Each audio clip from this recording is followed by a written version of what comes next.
revenge. It is an action taken by one who has had their pride stolen from them. They partake in the action in order to regain their pride.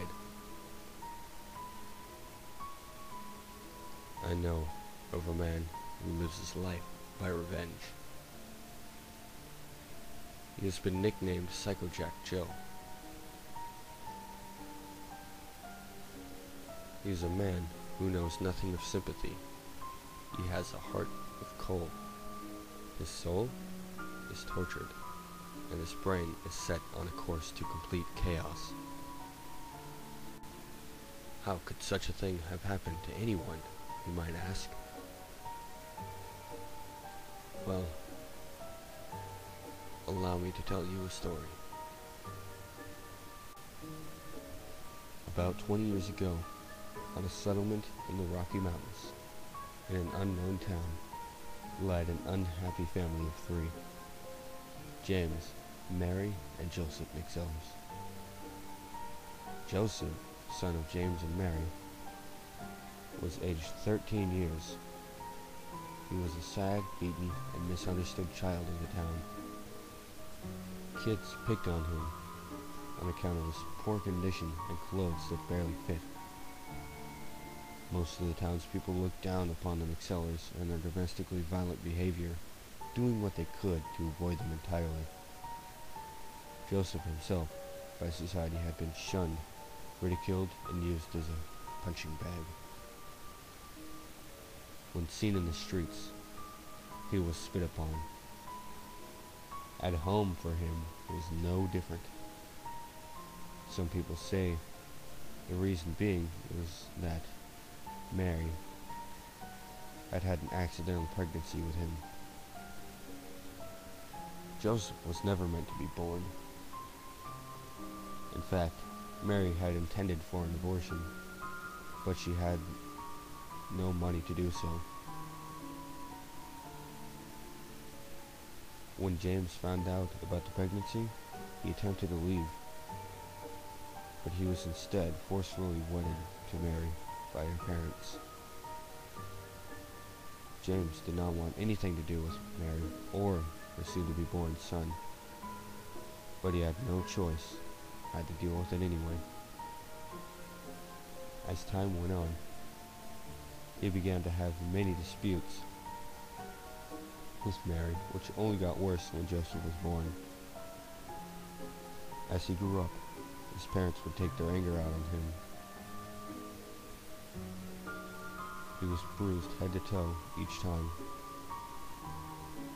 No one really wanted to help him, mainly because the community members were very selfish and judgmental, only laughing at what they noticed was improper to their standards. Once on a whim, Joseph threatened to commit suicide, but came to a conclusion that nobody would have cared if he did, not society or his parents.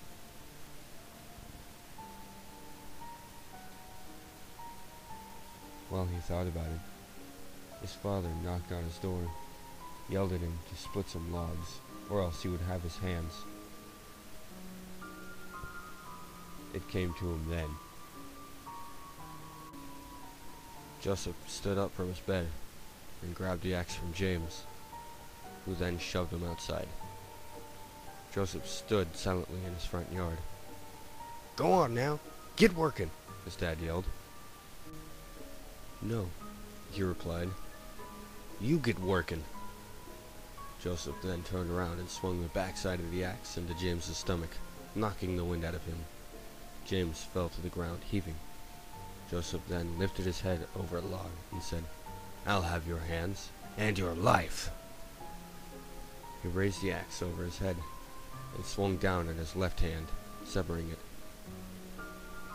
He repeated again, this time severing his right.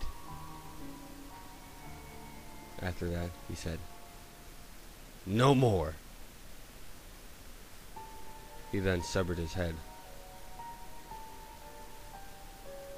He began to drag his father's body away from the scene and into the tool shed. leaving his hands where they were, and thought to himself, "It is an eye for an eye, 2 hands for every bruise given, a life taken for tarnishing another. And everyone will face the consequences," he said aloud. Joseph then entered his house and stalked up the stairs to his parents' room. He found his mother sleeping and woke her up, repeating the phrase, "An eye for an eye." He cut off Mary's left hand. 2 hands for every bruise given. He then cut off her right. A life for tarnishing another's. Mary let out a quiet scream before Joseph severed her head. He left her hands on her bed, but put her body in the tool shed. The job wasn't done, not until everyone faced a capital punishment for the damage they'd inflicted, the mental wounds, the physical pain. It seemed that it was the only way to ease his mind. Joseph returned to his room and waited till late nightfall. After all, he didn't want to be caught. When late nightfall came, he sat up. "So it begins," he said to himself. He walked into houses and committed crimes, following the killings in the same order. Left hand severed, right hand severed, head severed while repeating the phrase, only leaving the hands behind.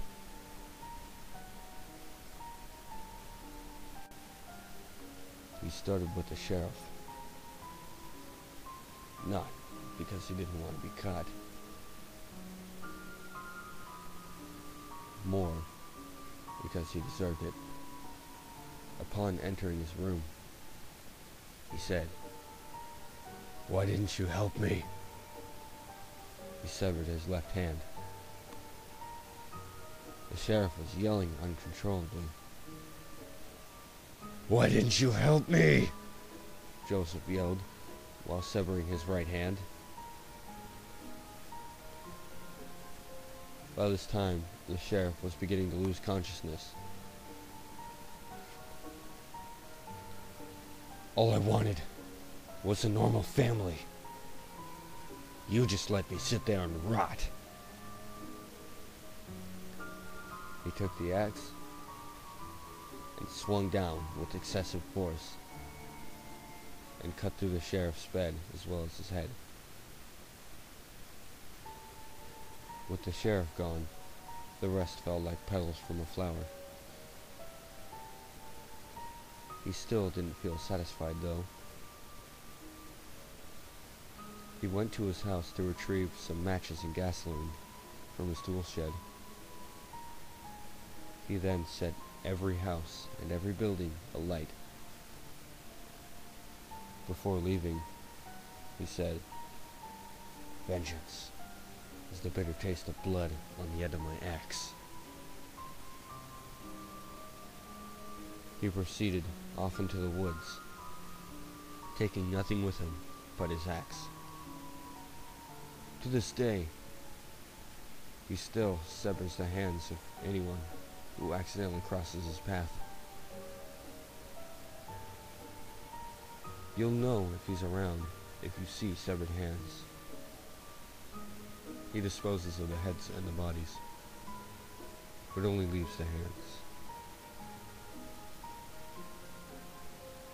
Some don't believe that he survived out on his own.